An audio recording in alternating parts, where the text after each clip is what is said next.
Get right into it. Today, the National Weather Service confirming a tornado touched down in northern Lindale Tuesday afternoon. KETK's Ashlyn Anderson was there this morning as neighbors began to clean up the mess left behind.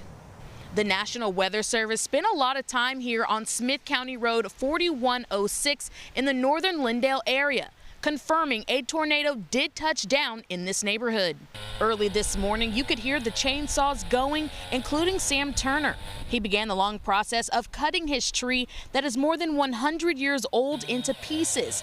The winds yesterday were so strong, the tree was peeled from its roots and is low laying in their front lawn.